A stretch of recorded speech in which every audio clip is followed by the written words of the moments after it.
నమస్తే, welcome to prime nine digital debate. నేను మణిశ్రీ. అయితే రోడ్డు ప్రమాదాలను నివారించాలి అన్న ఉద్దేశంతో ఆంధ్రప్రదేశ్ ప్రభుత్వం అయితే స్లీపర్ బస్సులను తగ్గించే యోచనలో ఉన్నట్లుగా తెలుస్తోంది అన్నట్టుగా ఒక వార్త అయితే వచ్చింది. దీన్ని సాక్షాత్తు రవాణా శాఖ మంత్రి మండిపల్లి రాంప్రసాద్ రెడ్డి గారు చెప్పడం జరిగింది. అయితే దీన్ని ఎలా చూసుకోవచ్చు? ప్రత్యామ్నాయ మార్గాలను అన్వేషించుకోవాల్సింది పోయి ఏకంగా స్లీపర్ బస్సులను కనుక క్యాన్సిల్ చేస్తే సుదూర్ఘ ప్రాంతాలకు వెళ్లే వాళ్ళ పరిస్థితి ఏంటి అంటే, దూర ప్రాంతాలకు వెళ్లే పెద్దలు ఉంటారు, ఏజ్ పరంగా చూస్తే కూర్చోలేని వాళ్ళు ఉంటారు, అనారోగ్య సమస్యల వాళ్ళు ఎక్కువగా ఈ స్లీపర్ బస్సులోనే ఆశ్రయిస్తూ ఉంటారు. మరి ఈ దూర ప్రాంతాలకు వెళ్లేటువంటి వారి పరిస్థితి ఏమిటి? ఎటువంటి ప్రత్యామ్నాయ మార్గాలు లేకుండా ఇటువంటి ఆలోచన చేయటం, ఇటువంటి యోచనలో ఉండటం ఎంతవరకు కరెక్ట్ అనే అంశం మీద ఈరోజు చర్చిద్దాం. అయితే ఈ అంశానికి సంబంధించి మస్తాన్ రావు గారు ఉన్నారు, సామాజిక విశ్లేషకులు. ఆయనతో మాట్లాడే ప్రయత్నం చేద్దాం. సార్ నమస్తే అండి.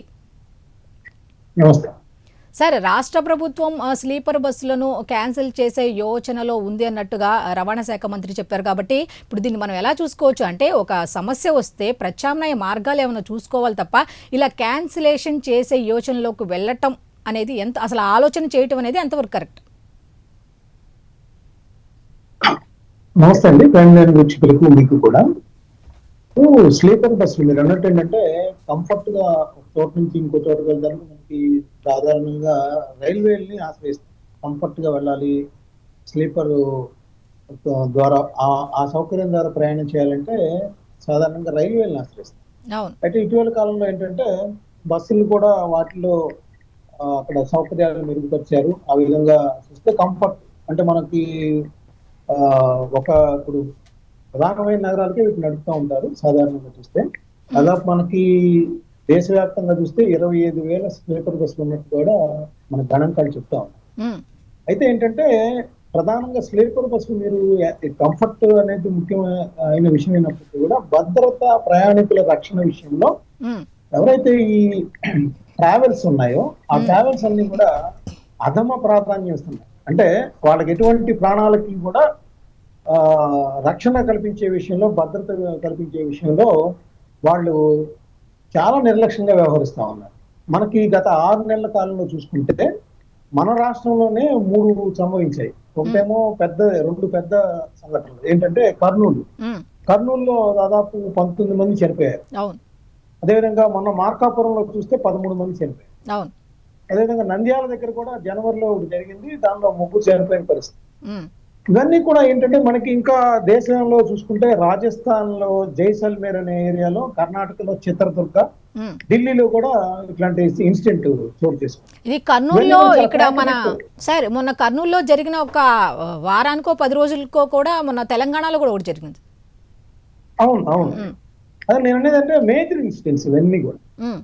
నేను ఇందాక చెప్పాను కదా, కోర్టు చేసి 160 మంది గత 6 నెలల్లో అట్లా సజీవ దహనం అయిపోయారు. చూస్తుంది కేవలం వీళ్ళ ఆదాయ వనరుగా మాత్రమే చూడటం, ప్రయాణికుల రక్షణను, భద్రతను గాలికి వదిలేయటం, ఏదైతే భారత ప్రభుత్వం సూచించిందో ఆ భద్రతాపరమైన మార్గదర్శకాలు ఏంటంటే ఫైర్ ఇన్సిడెంట్ జరిగే అవకాశాలు ఉన్న చోట్ల వాళ్ళ అత్యవసర ద్వారాలు ఏ విధంగా అక్కడ ఏర్పాటు చేసుకోవాలి, ప్రయాణికులను ఏ విధంగా చైతన్యపరచాలి, లోపలికి ఎక్కేటప్పుడు ఒకవేళ ఏదైనా ఇన్సిడెంట్ జరిగితే, ఫైర్ యాక్షన్ జరిగితే ఎట్లా బయటపడాలి, అత్యవసర ద్వారం ఎట్లా ఉంది, అక్కడ ఏదైతే మిర్రర్స్ ఉంటాయో వాటిని పగలగొట్టాలంటే అక్కడ సుత్తులు ఏర్పాటు చేయడం, వెనక సుత్తులను ఏర్పాటు చేయడం, అవి పలానా చోట ఉంటాయి అనేది బస్సులోకి ఎక్కే ప్రతి ప్రయాణికుడికి చెప్పాల్సిన అవసరం ఉంది.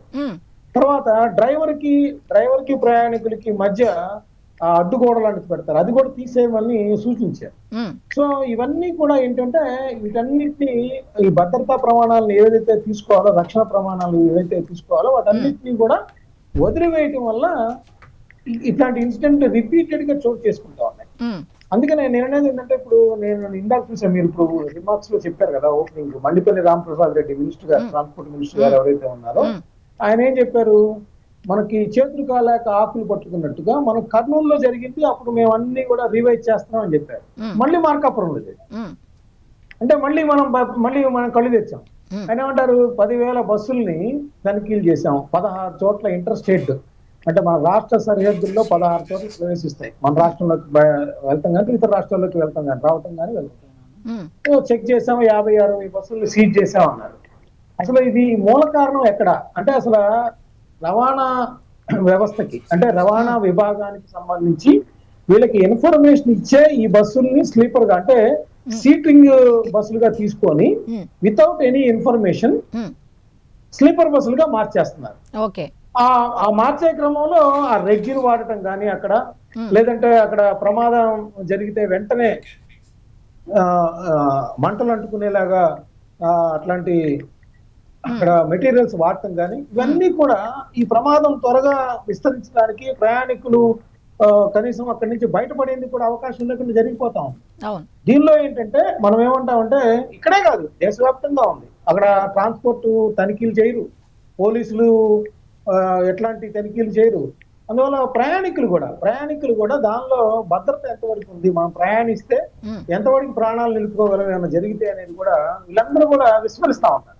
సో అందరి యొక్క నిర్లక్ష్యం కూడా చూస్తూ నిండు ప్రాణాలని బలిగొనాల్సిన పరిస్థితి వస్తాం. ఇంకోటి ఏంటంటే ఈ యొక్క ఏదైతే ఈ ట్రావెల్స్ ఇట్లాంటి స్లీపర్ బస్సులు ఉన్నాయో వాటిని కేవలం ప్రయాణికుల్ని ఒక చోటు నుంచి ఇంకో చోటుకి తీసుకెళ్తమే కాకుండా ఆ కింద అర్లలో ఎల్పిజి సిలిండర్లు తీసుకెళ్తా ఉన్నారు. అదే విధంగా పేలుడు పదార్థాలు లాంటివి ఉండే ఇప్పుడు మనకి పార్సిల్స్ తీసుకెళ్తా ఉంటారు. అవేంటంటే కొన్ని సెల్ ఫోన్ పార్సిల్స్ ఉన్నాయి, కొన్ని మన రీసెంట్ గా కర్నూలులో జరిగింది కానీ అక్కడ మార్కాపురంలో జరిగింది కానీ సెల్ ఫోన్ అంటే అది ఆ బ్యాటరీలు పేలుడు స్వభావాన్ని కలిగి ఉంటాయి. ఒకటి పేలితే త్వరగా మంటలు వ్యాపిస్తానికి కూడా అవకాశం ఉంది. సో ఇవన్నీ కూడా రెండవది సెకండ్ డ్రైవర్ అనే వారు ఉండాలి. ప్రతి బస్సుకి స్లీపర్ బస్సుకి కూడా రెండో డ్రైవర్ ని ఏర్పాటు చేసుకోవాలి. ఒక మొదటి డ్రైవర్ కనుక, ఎందుకంటే 500-600 నుంచి 1000 కిలోమీటర్లు 1500 కిలోమీటర్లు ప్రయాణిస్తా ఉంటారు కాబట్టి ఖచ్చితంగా రెండో డ్రైవర్ ఉంటే మొదటి డ్రైవర్ విశ్రాంతి తీసుకొని రెండో డ్రైవర్ ని ఆ బస్సులో నడపడానికి అవకాశాలు ఉంటాయి. సో ఇవన్నీ కూడా విస్మరిస్తున్న నేపథ్యంలోనే ఇలాంటి సంఘటనలు ప్రయాణికుల ప్రాణాలను సజీవంగా దానం అయ్యేలా చేస్తున్న దానిలో ప్రభుత్వాల నిర్లక్ష్యం కూడా ప్రధాన కారణంగా ఉంటుంది. అదేవిధంగా ట్రావెల్స్ ఓనర్స్ ఎవరైతే ఉన్నారో వాళ్ళు ప్రయాణికుల ప్రాణాలను ఏమాత్రం లక్ష్య పెట్టట్లేదు.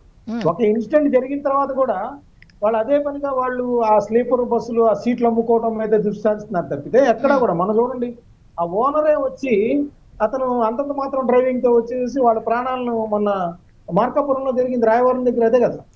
సో ఇలాంటి పరిస్థితుల్లో ప్రభుత్వం సరైన చర్యలు తీసుకోకపోవడం వల్ల ఇలాంటి రిపీటెడ్ జరుగుతున్నాయని నేను అంటాను. ఇప్పుడు మొన్న మార్కాపురంలో జరిగిన ఇన్సిడెంట్ తర్వాత కొంతమంది ఆర్టీసీకి సంబంధించిన వాళ్ళతో మాట్లాడితే, యూనియన్కి సంబంధించిన వాళ్ళతో మాట్లాడితే బస్సుల సంఖ్య, రోడ్డు మీద తిరిగే బస్సుల సంఖ్య అయితే ఎక్కువైపోయింది కానీ తనిఖీలు చేసే అధికారుల సంఖ్య చాలా తక్కువగా ఉంది. దానివల్ల ఈ తనిఖీలు కూడా సక్రమంగా చేయలేకపోతున్నాం అనే వార్త కూడా విన్నాను సార్. దాని మీద ఏం చెప్తారు? నేను చెప్పాను అదే, రవాణాకి సంబంధించి మనకి ఎన్ని వేల బస్సులు ఉన్నాయి, మన రాష్ట్ర రోడ్డు రవాణా సంస్థ ఎన్ని నడుపుతా ఉంది, అదేవిధంగా ప్రైవేట్ రంగంలో మన రాష్ట్రంలోనే ఎన్ని ఉన్నాయి, ఇతర రాష్ట్రాల నుంచి ప్రతిరోజు ఇక్కడికి ప్రయాణికులు చేరవేసే దాంతో ఎన్ని ప్రైవేట్ బస్సులు ఇతర రాష్ట్రాలకు సంబంధించి వస్తా ఉన్నాయి. వీటికి తగ్గ విధంగా మన తనిఖీలు కానీ పోలీస్ చెక్కింగ్లు కానీ జరుగుతున్నాయా అంటే లేదనే చెప్తాం. ఇప్పుడు మీరు ఏ బస్సు అయినా తీసుకోండి, ఇప్పుడు ఈ ఇన్సిడెంట్ ఇప్పటికిప్పుడు వెళ్ళినా కూడా మనం అదే విధమైన నిర్లక్ష్యం కనిపిస్తా ఉంటది. ఎందుకంటే ఇలాంటి ఇన్సిడెంట్ జరిగినప్పుడు ఇమీడియట్ గా నేను ఒక విషయం చెప్తాను, విదేశాల్లో అంటే ముఖ్యంగా చైనాలో ఇలాంటి ఇన్సిడెంట్ 2011, 2012 ప్రాంతంలో జరిగి ఒక్క బస్సు ఇన్సిడెంట్ 45 మంది ఒక బస్సులో 39 మంది చనిపోతే అసలు ఆ దేశ రవాణా వ్యవస్థే కదలికి వచ్చేసి అసలు స్లీపర్ బస్సులు తయారీ నిలిపివేసేలాగా చట్టం తీసుకొచ్చారు. మన దేశంలో మాత్రం వేరే మీరేంటంటే ప్రయాణికుల ప్రాణాల కంటే ఏది ముఖ్యం కాదు. అలాంటప్పుడు మీరు భద్రతా ప్రమాణాలు బాగా ఉన్న బస్సులు మాత్రమే అనుమతించేలాగా చర్యలు తీసుకోవాలి, లేదంటే నిలిపివేసేయాలి, రద్దు చేసేయాలి. అట్లాంటి బస్సులు అవసరం లేదు కదా. ప్రయాణికులు ఒక ప్రాణం కూడా పోయింది అని తిరిగి తీసుకురాలేం కదా. ఇప్పుడు నేననేది నితిన్ గడ్కరీ గారు కూడా దీని మీద కాన్సన్ట్రేట్ చేశారు. చేసిన నేపథ్యంలో వాళ్ళందరికీ కూడా ఇటీవల ఏంటంటే బస్సుల బాడీ నిర్మాణం, అసలు స్లీపర్ బస్సులు బాడీ నిర్మాణం వేరే, సీటింగ్ బస్సులు అంటే కూర్చుని ప్రయాణించే బస్సుల బాడీ నిర్మాణం వేరే. దానికి సంబంధించి 2008లోనే బస్సు బాడీ డిజైన్ కానీ అప్రూవల్ కానీ వీటికి సంబంధించి ఆటోమేటివ్ ఇండస్ట్రీ స్టాండర్డ్స్ అని ఏఐఎస్ దీని పేరిట ఒక భద్రతా ప్రమాణాలు తీసుకురావడానికి ఒక నిబంధనలు తీసుకొచ్చారు.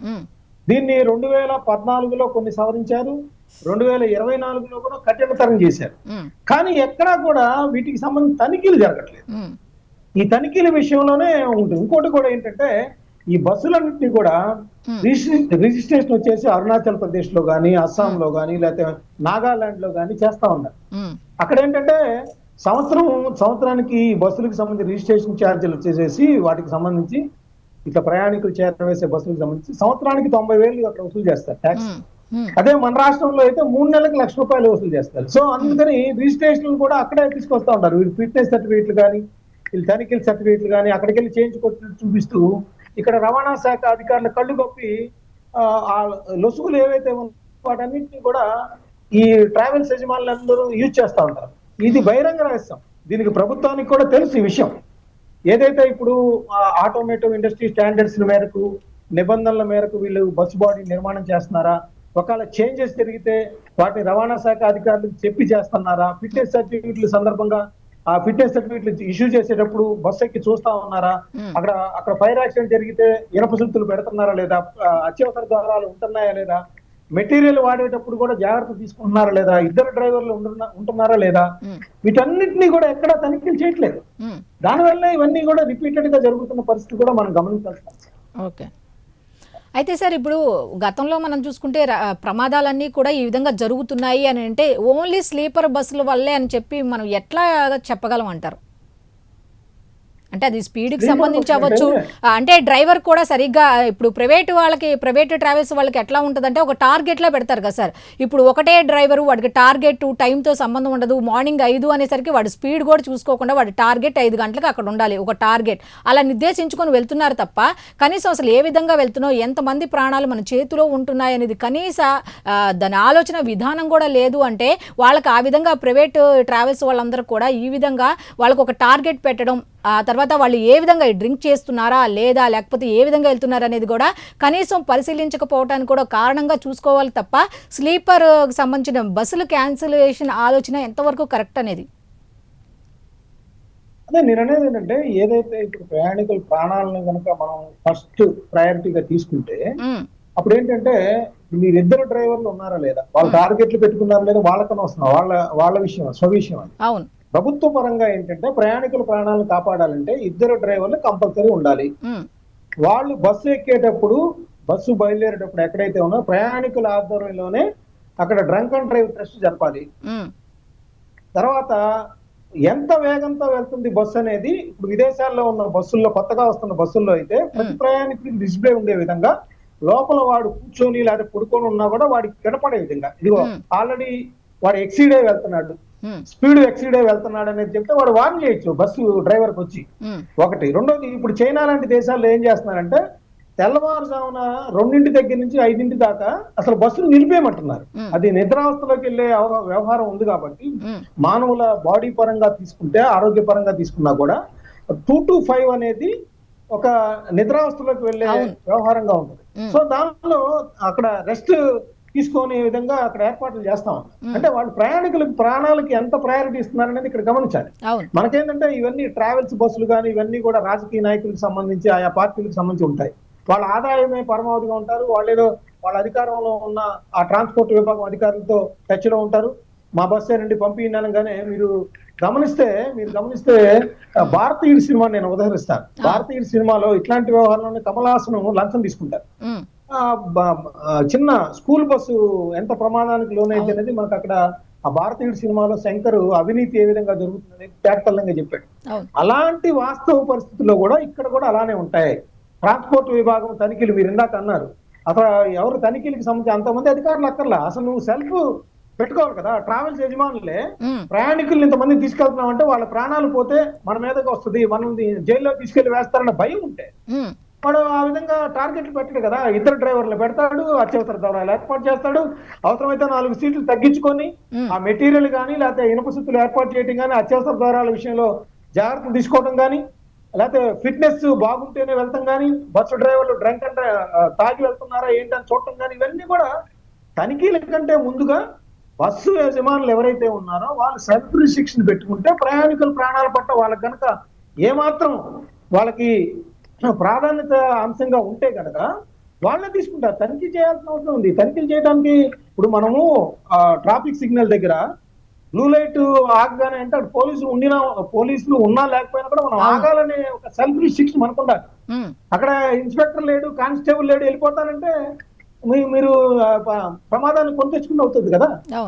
సో నేననేది ఏంటంటే ఖచ్చితంగా మీరు అన్నట్టు ఇట్లాంటి సౌకర్యాలు కానీ ఇట్లాంటి భద్రతా ప్రమాణాలు కానీ ఇప్పుడు మన ఆస్కి అని ఒక నివేదిక ఇచ్చిందండి కర్నూలు బస్సు ప్రమాదం మీద. మనకి హైదరాబాద్ లో ఒక సంస్థ ఉంటుంది ఆస్కి అనే సంస్థ, అడ్మినిస్ట్రేషన్ దీనికి సంబంధించి మేనేజ్మెంట్. దానిలో ఏంటి ఇవన్నీ కూడా లోపాలన్నీ బయటపడ్డాయి. ఏంటి వాళ్ళు ఎట్లాంటి అజాగ్రత్తలు తీసుకున్నారు, ఏం తీసుకున్నారు, బస్సు డ్రైవర్ ఎలా ఉన్నాడు, రెండో పర్సన్ లేకపోవటం కానీ, లేదా అక్కడ మెటీరియల్ ఏం వాడారు, అత్యవసర ద్వారానికి సంబంధించి అడ్డుగా ఇనప ఏదైతే అక్కడ శుభ్రులు పెట్టేశారో అసలు బయటకు వెళ్ళడానికి కూడా అవకాశం లేకుండా పోయింది. సో ఇవన్నీ కూడా బయటపడ్డాయి, లోపాలన్నీ బయటపడ్డాయి. ఆ నివేదికలు ఏంటి, మనం ఆ ప్రమాదాలు జరిగినప్పుడు ఆ 2-3 రోజులు కాసేపు మనం కూడా పేపర్లో కానీ పబ్లిష్ చేసుకుంటాం, లేకపోతే మనం ఛానల్స్ లో కూడా కాసేపు అడావుట్ చేస్తాం. తర్వాత అందరూ మర్చిపోతారు, ఎవరి అవసరాలు వాళ్ళకుంటాయి. ఆ బస్సు బాగుందా లేదా అని చూడ్డు, ఆ ట్రావెలర్ ఎక్కేస్తాడు, వాడికి అర్జెంటుగా వెళ్ళాలి, బెంగళూరు వెళ్ళాలో లేకపోతే హైదరాబాద్ వెళ్ళాలో వెళ్ళిపోతాడు, మళ్ళీ ప్రమాదాలు గురవుతాడు. నేననేది ఏంటంటే ఇట్లాంటి సంఘటన జరిగినప్పుడు స్టెపెంట్ గా ఒక నిర్ణయం అంటూ తీసుకోవాలి, లేదంటే రద్దు మినహా మార్గం లేదు. ఎందుకంటే ఇప్పుడు ప్రయాణికులు ప్రాణాలు పోగొట్టడం కంటే వాడు ప్రయాణించడం అవసరమైతే ఆల్టర్నేట్ చూసుకుంటాడు కదా. వాడు కార్లో వెళ్తాడో లేకపోతే రైల్వేలో వెళ్తాడో రైలు ద్వారా వెళ్తాడో. ఇట్లాంటి ప్రమాదభరితమైన బస్సుల్లో ప్రయాణం చేయడం దానికి మీరు అరికట్టలేని పక్షంలో రద్దే సరైన మార్గంగా నేను కూడా చెప్తా. ఖచ్చితంగా ప్రతి ఇప్పుడు ఏదో ఒక ఇన్సిడెంట్ జరిగినప్పుడు ఆ బస్సు యజమాని తీసుకెళ్లి జైల్లో వేస్తారు అనే ఒక భయం కలిగించేలాగా చర్యలు ఉండాలి. ఆ బస్సు డ్రైవర్ని కానీ ఆ బస్సు యజమానిని కానీ జైల్లో వేసే ఇన్సిడెంట్ ఎక్కడ చూసాం మనం? ఎక్కడ చూడలేదు కదా. సో అట్లాంటి చర్యల పట్ల మనం దృష్టి సారించినప్పుడు ఏంటంటే భయం కలిగించాలి. మళ్ళీ అదే ట్రావెల్స్ కి సంబంధించిన బస్సులు ఒక 10-15 రోజులు మళ్ళీ రోడ్డు మీద తిరుగుతూనే ఉంటాయి సార్. అదే ఇక్కడ ఏంటంటే పొలిటికల్ ఇంటర్ఫిరెన్స్ వచ్చిందండి. వాళ్ళు రాజకీయ నాయకులు, వాళ్ళ ఎంపీనో ఎమ్మెల్యేనో ఆ యజమానులకి సన్నిహితులుగా ఉంటారు. సో ఆ ప్రయాణికుల ప్రాణాలే కదా పోయేది, వాళ్ళదే ఉంది, వాళ్ళ ఆదాయం ఒకటే మార్గంగా చూస్తారు ఇక్కడ. నేననేది అదే, మీరు అనేది అంటే ట్రాన్స్పోర్ట్ విభాగంలో ఎక్కువ మంది రిక్రూట్మెంట్ చేసుకోవాలి, తనిఖీలు చేయాలనే కంటే కూడా యజమానుల్లో కనుక సెల్ఫ్ రిస్ట్రిక్షన్ పెట్టుకుంటే మనం ప్రయాణికుల దగ్గర 1000 రూపాయలు, 5000 రూపాయలు, 2000 రూపాయలు తీసుకుంటా ఉన్నాం. దానికి తగ్గట్లుగా మనం ఆదాయానికి తగ్గట్లుగా వాళ్ళ ప్రాణాలకు కూడా భద్రత రక్షణ కల్పించే విధంగా మన దగ్గర బస్సుల్ని అప్డేట్ చేసుకోవాలి. అదేవిధంగా డ్రైవర్లని ఇద్దరిని పెట్టుకోవాలి. ఇట్లాంటి చర్యల పట్ల వాళ్ళ ఆసక్తి కనబరిచినప్పుడు ఇట్లాంటి ప్రమాదాలని ప్రభుత్వం ఒకటే కాదు కదా, ప్రభుత్వం ఎప్పుడైతే వాళ్ళ మీద కఠిన చర్యలు తీసుకుంటుందో అప్పుడు మాత్రమే వాళ్ళు కూడా ఆ మార్పులు చేసుకునే అవకాశం అయితే ఉంటుంది. అంతేనా సార్? ఎస్, ఖచ్చితంగా కఠిన చర్యల విషయంలో మనకి లోపాలు. మనం ఎప్పుడైనా చూడండి, ఇట్లాంటి బస్సు ప్రమాదానికి కారణమై 19 మందికి చనిపోయిన పలానా డ్రైవరు, పలానా బస్సు యజమాని 10 సంవత్సరాలు జైలు శిక్ష వేశారు అనేది అక్కడ చూసాం మనం. అవును, మీరు మొత్తంలో చూడండి. ఎందుకంటే ఈ రోడ్డు ప్రమాదాలకు సంబంధించి జైలు శిక్షలు కూడా తక్కువగా ఉంటాయి. అవునవును, మన నిబంధనలు ఎలా ఉన్నాయి? మోటార్ వెహికల్ చట్టం ప్రకారం కూడా ఒక రోడ్డు ప్రమాదంలో ఒక వ్యక్తిని హత్య చేసిన దానికంటే కూడా బస్సు ద్వారా ఢీకొని చనిపోతే వాడికి 1 సంవత్సరమో 3 ఏళ్ల లోపలే ఉంటుంది. వాడికి భయం ఎక్కడ ఉంటది? ఇక భయం ఉండాలి కదా, జైలు శిక్ష పట్ల భయం ఉండాలి. అసలు ట్రావెల్స్ ని మొత్తం సీజ్ చేసేయాలి, వాళ్ళ వ్యాపారం జరగకుండా కూడా చూడాలి. ఇట్లాంటి చర్యలు ఎప్పుడైతే చేపడతారో అప్పుడు ఆ బస్సు యజమానుల్లో కానీ డ్రైవర్లో కానీ ఒక రకమైన భయం వస్తుంది, ప్రయాణికుల ప్రాణాలు కాపాడబడతాయి. అదొకటి. రెండోది కూడా ఏంటంటే ప్రయాణికులు కూడా ఆ బస్సు ఫిట్నెస్ ఎప్పుడు ఉంది ఏంటి, వాళ్ళని నేను ఫోన్ చేసుకుంటాం, టికెట్ బుక్ చేసుకుంటాం, వెళ్ళిపోతాం. ఆ బస్సు ఎలా ఉంది, ఆ డ్రైవర్ తాగున్నాడా, లోపల మనం ఒకవేళ ప్రమాదం జరిగితే బయటపడే పరిస్థితులు ఉన్నాయా లేవా? ఇప్పుడు మొన్న చూడండి, కర్నూలులో జరిగిన ఇన్సిడెంట్ తర్వాత మనం గనక నిజంగా ప్రయాణికులు మేల్కొంటే మళ్ళీ మనం మార్కాపురం దగ్గర జరిగేదా చెప్పండి? సో రిపీట్ అంటే ప్రయాణికులు కూడా కొంత బాధ్యత వహించాల్సిన అవసరం ఉందనేది కూడా నేను చెప్తాను. ఇప్పుడు ఆ బస్సు పలానా విధంగా ఉంది, మొన్న చూడండి మార్కాపురం దగ్గర ఒక 20 కిలోమీటర్ల దగ్గర అక్కడ ఆగిపోయింది. ఆ ట్రాన్స్పోర్ట్ వాడికి ట్రాన్స్పోర్ట్ అధికారులకు ఫోన్ చేసే సౌకర్యం ఉండాలి, అలా చైతన్యవంతం కూడా చేయాలి. చేసినప్పుడు ఏమైందంటే ఆ బస్సు ఆపేసేవాళ్ళు ఒక 20 కిలోమీటర్ల దూరంలోనే ఆ బస్సు రిపేర్ గురైతే మళ్ళీ వాడు అట్లా తీసుకొచ్చి దాన్ని గుద్దడం ద్వారానే కదా జరిగింది ఇన్సిడెంట్, డాష్ ఇవ్వడం ద్వారా. సో ఇలాంటి చర్యలు తీసుకోవాల్సిన అవసరం అయితే కనిపిస్తా ఉందని నేను చెప్తాను.